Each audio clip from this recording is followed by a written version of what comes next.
What's up, y'all? It's your girl Shayla Ray. I am really excited for 2020, and I have made the conscious decision, and make sure y'all stay on me, to really incorporate my dreams and my passions, right? And so it starts with today. I plan on doing giving my 2 cent Tuesdays every single Tuesday. So make sure that every Tuesday night you tune in for some great tips about life. And so I felt like it was very apropos for the first episode to be pretty similar to what everybody else is doing. It's 2020, it's a new year, it's a new you, boo. And so, everybody's really talking about goals and resolutions as we do every single year. Not only is this another year, it's actually another decade. So we're adding a whole nother layer to everything. And there's so many good things that I've been hearing. And I want to make sure that everybody, if you do not follow Fallon Rice, she does a Vision to Fruition workshop. And she's probably going to be in your city because she's all over the country and even in some other countries as well. So make sure you follow her and support when she comes to your city, because she really helps people figure out their visions, their goals, and just kind of how to actually make it happen. Because let's be honest, most people don't stick to their resolutions. We barely make it to the middle of the month, if we're being honest. And I know in the past, I'm guilty. I have been one of those people who sits down, writes out my New Year's resolution, but for one reason or another, I'm stuck in the same cycle and the same patterns that I've been in before. And I continuously go back to that behavior. So I wanted to share with you 5 tips that I think will really help everybody that we can incorporate. They're not like resolutions. They're more like what I would say behavioral changes, or things that you can kind of either take away or incorporate that will help you reach your actual goals. And I think it's pretty much across the board. So we'll get right into tip number 1. Ask more questions. Ask more questions. I know for me, I'm guilty. Sometimes I'm afraid to ask for exactly what I want. And, sometimes it's pride, sometimes it's ego. And sometimes, I know people say there's no dumb questions, but sometimes, you can feel like there actually is. And so I really just urge everybody this year in 2020, ask. One of my friends who I actually went to Italy with, whenever we were in a crisis, she did not let it faze her at all. If she had to ask somebody to use their phone or to take a picture of us or to do whatever, she didn't hesitate, and it always got us to the goal. And so for myself, I'm really going to push myself to ask questions. If I don't know something, it's okay. It's okay. And the only true way to learn is by asking. And that's actually biblical. You can't receive without asking. And that's even in our prayer life. We have to make sure that we ask God for exactly what we want, or how else will we get it? And so I'm really going to focus on asking good questions. So that's tip number 1. Tip number 2, limit your distractions. I am the queen of being distracted. I will tell you that right now out the gate. And let's be honest, we're in a world where we have access to so much stuff. We're all distracted in one way or another. And for me, I always say, I need to focus, but I never eliminate the distractions, or at least limit them. Sometimes unrealistic to actually eliminate them, but to limit them. This week alone, I want to let everybody know I canceled my cable. Some of you guys should cancel your Netflix account, okay? Because you're sitting on the couch all day binge watching 5, 6 series, okay? And that is keeping you from reading. That is keeping you from research. That is keeping you from potentially the goals that you actually are setting for yourself. So take some time to figure out what do you need to limit in your life and figure out what you can do to limit. Some of y'all, it's your ex. He been in your life for 5 years, okay? He's not gonna marry you. All right. And y'all ain't going nowhere. So why are you letting this person be a distraction in your life?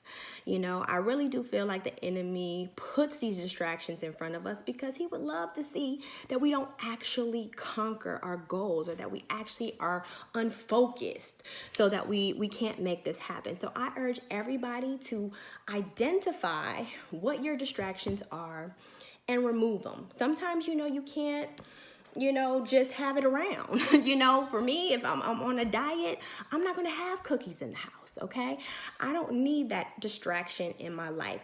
So sometimes you just have to not even bring it into your space to actually help you and push you towards a new and different behavior. Now, on to tip number 3. Make sure you are controlling your vices. We're all just flesh and blood. And we are all people who have a vice, and if anybody tells you that they don't have a vice, they're lying. Some are more severe than others. I mean, there's people who are addicted to drugs. There's people who are alcoholics, or it's just people that just go to alcohol, when they've had a bad day. Some people are shopaholics. And they just love the thrill of getting a new thing, but their bank account is on E. Okay. So, figuring out what is your vice. And when you're trying to figure out what is my vice, and I'm going to say negative vice because, it's usually something that's not great. What is the thing that you run to when life gets hard? What is the thing that you run to when you had a really bad day? That can sometimes be your vice, your escape from whatever is going on in your life.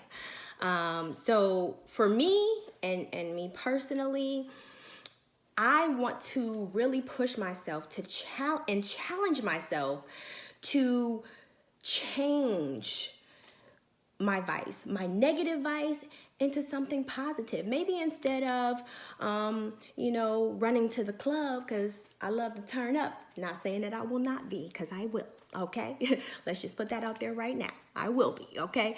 But in some events and sometimes what I will do is give back.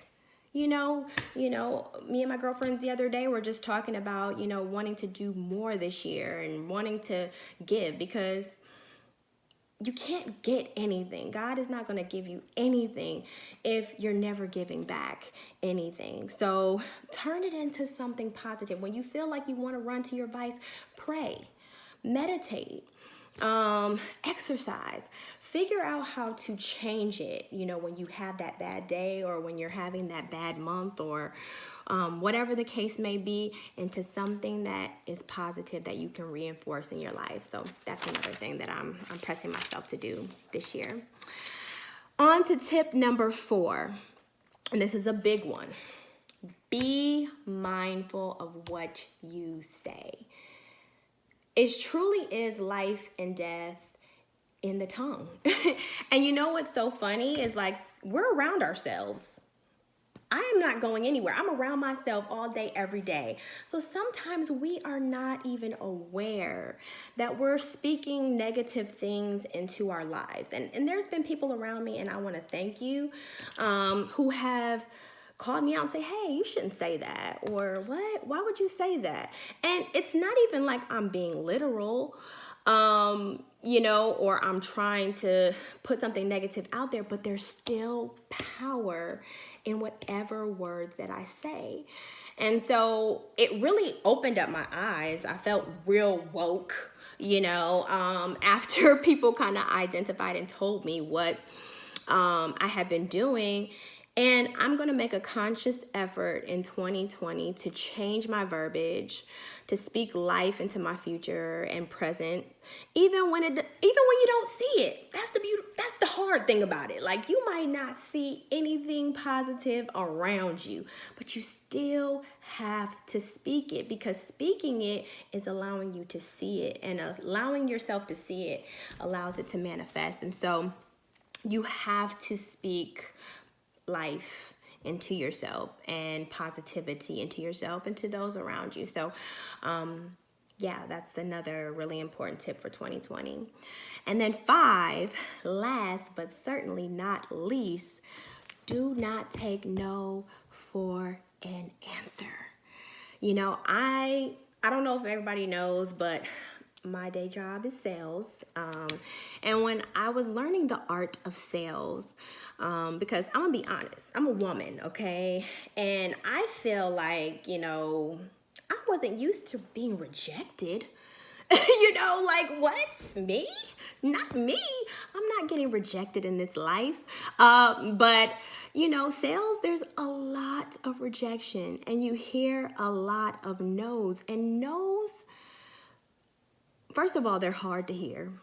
And sometimes they hurt because, that's not what you want. You wanted a yes.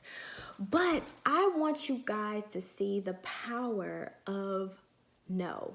And I realized this during my sales process, because I realized that no is never the end all be all. It's never the end all be all. A person's no today could be a person's yes tomorrow.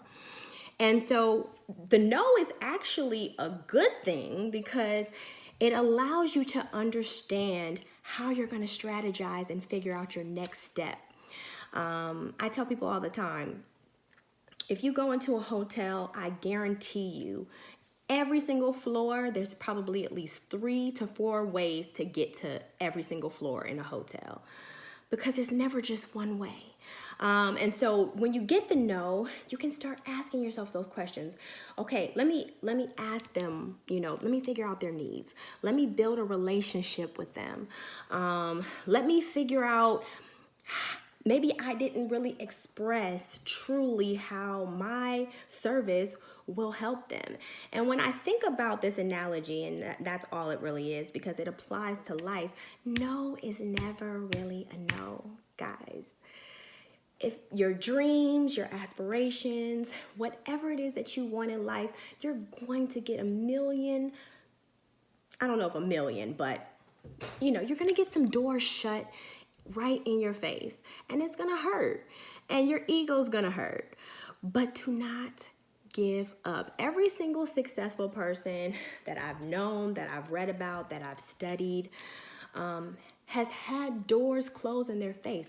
The only difference is that they didn't give up. They didn't let that no define who and what they are, or who or what they were going to become. Okay? So that's it for my 5 tips. Let's run over them really quickly one last time so it sticks. Number 1, ask more questions. Don't be afraid to ask for what you want. Number 2, limit your distractions. Get rid of it so that you can focus on what's important. 3, control your vices. Very important. And turn that into something positive, that you can actually sow a positive seed in someone else's life. 4, be mindful of what you say. There is power in your words, and you need to speak positivity in life at all times. And 5, don't take no for an answer. So that is Shayla's first, mark my word, 2 Cents Tuesday. I'll see y'all next week. Stay tuned.